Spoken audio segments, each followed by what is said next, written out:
I got back about 15 minutes ago, and my wife Luna wasn't there yet.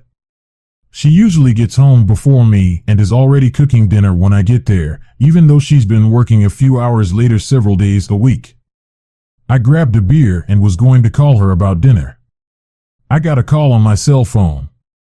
"Hello, darling, are you still at work?" I asked. "Yes, Jack. I'm still here, but we're leaving now. I have a surprise for you that I think you're going to like, at least I hope you do. I know I'm going to like it. We need to talk when I get home, so please make sure you. I'll be home in 20 minutes. Should I start dinner or run out and pick something up?" "Jack, we won't have time for that tonight, at least not until later. But remember, I love you and only you. I can't wait to see you. I love you too, and I'll be waiting for you with open arms." 20 minutes later, my wife Luna walked in and I thought right off the bat that she looked a bit rumpled with wrinkled clothes. Her stockings were gone and her makeup and hair were a bit messed up. "Wow, you must have had a rough day, Luna. You look a bit disheveled. What's up, Luna?" She quickly moved to me and put her arms around me, looking up into my eyes as she whispered, "Jack, you know that I love you so much. I know that you love me and would do anything for me. Do you agree? So, what's this all about? I'm really looking forward to hearing what you've got to say." "It's nothing like that, Jack. Just let me get a word in. When I'm done, you can ask me questions. You know how you pretty much let me decide almost all of our decisions. You're so nice to me and loving that you let me do almost anything I want. I was telling my boss Ralph about our relationship over the last few weeks, and he had a few ideas that seemed to make sense to me. He had me read a few stories on Reddit about submissive men who, like I have to admit, Jack, the stories were very erotic and really got my fantasies going over the last few weeks. Luna, yes, I am nice to you and let you have your way about any of the decisions that aren't life. I'm happy to let you make the decisions on things that are important to you and make you happy, like vacations, what movies to see, what restaurant to go to, even what clothes I should wear. I don't think that makes me submissive, just in love with you and want you to be happy. My dad told me the secret to a happy and stress-free life is to let your partner make the decisions. Jack said that a happy marriage is not about worrying about the small stuff. He reminded me that almost everything is small stuff and that we should try to live our lives as positively and happily as possible.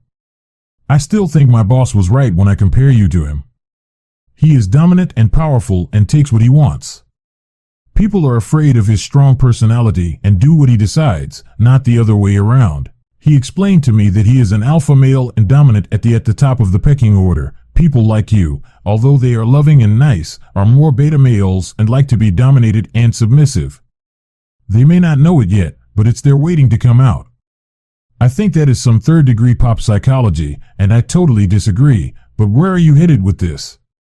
When I said that I saw some guilt and the confidence that had been there faded a bit, Jack, my boss has told me that he's been dominating me in bed and making me feel like I've never felt before. He has a big one and he knows how to use it. He's been making me feel it in his office after hours for the last few weeks on and off. I have to say it's huge. I know it wasn't right and I probably crossed the line that a young married wife should avoid, but it really turned me on. I've been having fantasies about him the last few weeks as he's been seducing me at the office. He explained. I think you'll enjoy having me close to him. You being submissive might even want to watch. If not, we'll have the most incredible makeout session when you reclaim me after I have a dirty session with him. I looked at her, waiting for the punchline, but suddenly realized she was serious and that she was telling me she really had been feeling him up and who knows what else. What the F, Luna, you must be joking. How could you ever think I would put up with that? Jack, I know you love me and I know you want me to be happy. I'm convinced that this will bring our love and our bedroom life to a whole new level. Luna, are you telling me that you've slept with your boss?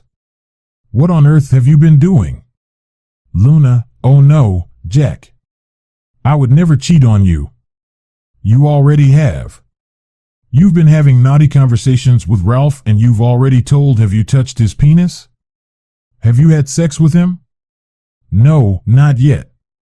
He did use his finger in the car throughout the journey over here, and he is currently waiting for us to have this chat in the driveway before approaching our bedroom where we will proceed. You can watch if you want. Ralph would like that, but if not, when we are done, you can come up and reclaim me, and I will. I'll give you a treat if you let me do anything and everything to you that you ever might have dreamed about. You're joking. The thought of me being with you after you've been with him makes me want to puke. What happens now, Luna? If I say no and ask you to send him away, Luna, she had a look of panic. I could tell she wasn't ready for this response, so now she's going to try a more assertive approach. Probably having been coached by her boss. Jack, you love me and I want this. You always let me have my way, and I've decided this will be good for us. We will at least try this once, although I am sure it will be so good that we will likely want to continue. Now I'm going up and making myself beautiful for him and for you. You can let him in and then wait for us to finish. I know you will want this for me because you love me. I know this will be so good for us. Well, Luna, I can take a moment to assess the situation and consider the state of our marriage and vows. I'll be out for a brief chat with your partner, Jack. He's not my partner, just a friend with whom I have a strong, dominant sexual relationship. I will always love you and be yours forever, and you will always be mine. Luna came to give me a hug and kiss, but I pushed her away and saw the surprise and hurt in her eyes. Don't let me hold you back, Luna. I can see that you're doing this regardless of what I say. If not now, then soon. Maybe without even telling me. You've already cheated on me, so go ahead and get yourself ready upstairs. Her look of guilt and shock at my statement made her pause, but she turned and walked away up the stairs. She turned back and said, "You'll see, Jack. This will be epic." Yes, Luna. It is going to be epic. I went into her purse and took her car keys, house keys, and phone from her wallet. I also took our joint credit card. Then I went into the kitchen and got a tea towel from the linen drawer and a few zip ties from the utility drawer. I also got a big meat carver from the knife drawer and went out to meet Ralph. He was sitting in his car in the driver's seat reading his phone. When I came out, he lowered his driver's window and said, "Well, little Jack, I guess your wife told you what's what. Don't worry, I'll still let you sleep with her for now, until she's fully under my power. You'll enjoy it." I didn't let him finish his last statement. I put my whole body into the angriest, most vicious left hook I could muster and hit him square in the nose. The satisfying crunch of bones and gush of blood confirmed that I had done some damage as the blood gushed from his face onto his Brooks Brothers suit. I handed him the tea towel and said, "Here, you might want this." Ralphie quickly brought it up to his nose, so I tied a zip tie around his left wrist and pulled it up and looped it around the bar for his head restraint. I pulled the zip tie tight and opened the car door, giving him another left hook. This one went straight to his groin. He bent forward in his seat, curling up as much as he could with his left wrist zip tied to the headrest. He managed to lean forward with his right hand grabbing the steering wheel as he cried out in pain. I immediately tied his right hand to the steering wheel. I leaned over and said, "So, is the big, strong, dominant alpha male having an issue asserting himself? You really didn't do a great job of analyzing the situation, and you're going to have to learn from your mistakes. Unfortunately for you, Luna is expecting something pretty impressive, so what do you say? Let's give it to her." I went over to the front yard and picked up the water hose that was lying in the grass. It had the steel water spray nozzle attached, which was perfect for what I had in mind. I went back to the side of the car and swung the hose next to my body. I swung the hose like you would a lasso or a sling. After building up speed and momentum, I let it slam into the passenger window, shattering it into a mass of safety glass pieces that covered the inside of the car and the floor. I then walked to the front and swung again at the windshield. I couldn't break it after a couple of strikes, but I did fill it with cracks. The car had a few dents, like it had been hit by hail chunks the size of golf balls. I decided to smash out the headlights too, which gave me a lot of satisfaction. I walked back to the driver's window and, laughing, said, "I guess you might need a bit of work on your car." I grabbed the knife from my back pocket and quickly leaned into the car, putting the knife on his neck against. I leaned in close to his neck and hissed, "How many times have you slept with my wife?" I could see the fear in his eyes as he stuttered, "Twice over the last few weeks." "That doesn't matter," I said. "It was just sex for both her and me. Just let me walk away and you'll never see me again. I'm not going to kill you, at least not right now. But if I hear anything from the police or if I get any other issues coming my way about our little talk today, then I'll be back to find you. If you go to the police, I'll likely go to jail. Maybe I'll get bail. Maybe not. Maybe I'll do some time. Maybe not. At some point in your future, I'll find you. Maybe in a parking lot walking to your car. Maybe in the elevator at work. I'll find you and I'll slit your throat and spit on your face as I watch you die. It's up to you. This could be the last time you ever see me, or you can be watching over your shoulder for the next week, month, year, until the time to end you is right." I leaned over him and stuck the knife into the passenger seat and said, "Your Luna is going to need this to cut you free so you can drive her away, or maybe she'll. Whatever you do, just make sure you get her out of my sight." I walked into the house, and when Luna heard the front door close, she yelled down from the bedroom, "Is that you, Ralph? Come on up, you submissive woman. Did you get everything worked out with Jack?" My first thought was, what an incredible bimbo. Who was this woman? I replied, "Luna, Ralph is still out in his car.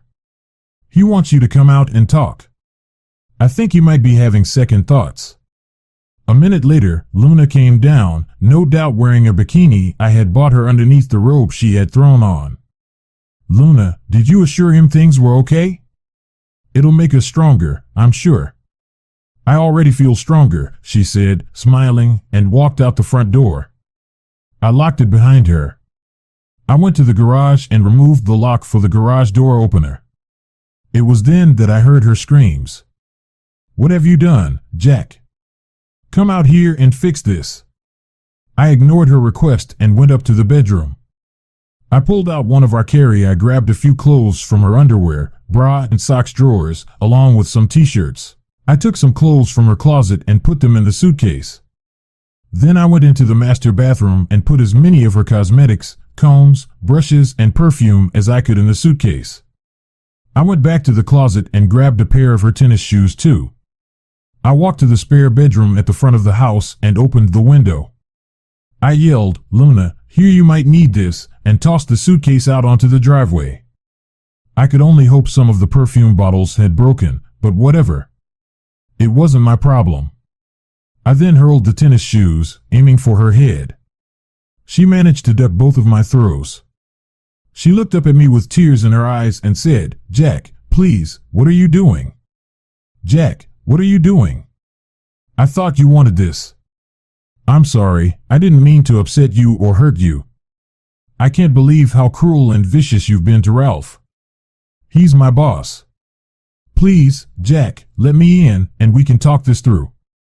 I looked at her and said, "Luna, I can't even begin to tell you how ridiculous you've sounded. Since you came home with your little scheme to turn me into your cuckold, I'm wondering if you had a stroke or are on drugs. Or maybe I just never knew how shallow and pathetic you really are. Whatever it is, it doesn't matter at this point. I want you to leave. You should probably drive your lover to the hospital, but on the way, make sure to ask. I want to know what will happen if the police or anyone else finds out about today's events. I'll get your other belongings packed and you can tell me where to drop them off. But don't you dare come back to this house again." I slammed the window, went back downstairs, opened the front door, and threw her purse at her. Her head got caught in the chest before I slammed the door. I couldn't resist asking, "Was that epic enough for you, Luna?" I locked the door and went to the kitchen to open my second beer of the day. I realized I needed to talk to my lawyer right away, just in case the police showed up. I also needed a reference for a good divorce. I went to the front window and saw Ralph yelling and swearing at Luna as she cut the zip ties off. She put her suitcase into the boot, he got out and moved into the back seat, and she got in the car, sobbing and looking like she was in shock, as she put it into reverse and backed out of the driveway. The adrenaline was still pumping through my system. I was blown away by what had happened. My wife had gone off the rails so badly I was amazed and somewhat scared at what I had done in a fit of anger to her boss. I was way too close to actually slitting his throat. I now understand that she just isn't worth it. I laughed when I thought about it. The line about being the alpha and me being the beta, being a nice guy who lets his wife have the final word on minor decisions, was done out of love and a desire for a happy marriage. However, she misunderstood kindness for weakness and took it the wrong way. I never saw that coming with a guy like Ralph. Luna stayed away from the house for the next few days. I kept getting calls from unknown numbers, so I assumed they were from Luna since I'd taken hers. Finally, she left a voicemail asking me to call her back so we could talk this through. I knew that it was only a matter of time until I had to face her. Given that no police had shown up to put me in handcuffs, I thought I had dodged one bullet and now I should finish this fiasco. I gave Luna a call, telling her to come over in an hour. We could speak after. After hanging up the phone, I packed up what I believed to be hers and waited for her. Luna pulled up in her car, which she had evidently retrieved from work. I didn't know if she had been staying with Ralph, her parents, or friends, or in a motel. I was a bit surprised at myself for not really caring where she had been. She got out of the car and gave me a tentative wave before walking over to sit down on the front steps with me. She came over to sit on the front steps with me. Her face showed a lot of different emotions, including a bit of regret and apprehension. Her face looked puffy and blotchy, which made me think she'd been crying a lot and getting very little sleep. She looked over at me sheepishly and said, "Jack, I'm sorry for what I did. I don't know how I let Ralph talk me into. I've been thinking about how you were submissive and liked it. I don't understand how I fell for his line of __. I guess it was his dominance and how this would be good for us and I'd have the best sex of my life with him and you after him. I know I went off the rails for a while there, but I'm back now and I love you and want only you. I'm begging you to forgive me and I promise that I'll be the best wife you could ever have and spend my life making it up to you." So, Luna, how was Ralph in bed? Did you have the fantastic orgasms that you apparently had? We were fantasizing about stopping. Jack, I didn't touch him again after that. He also dismissed me and won't go near me because he's so scared of what you said. He spent 2 nights in the hospital to get you off the hook. He made up a story about being mugged on the way to the hospital, which we both believed.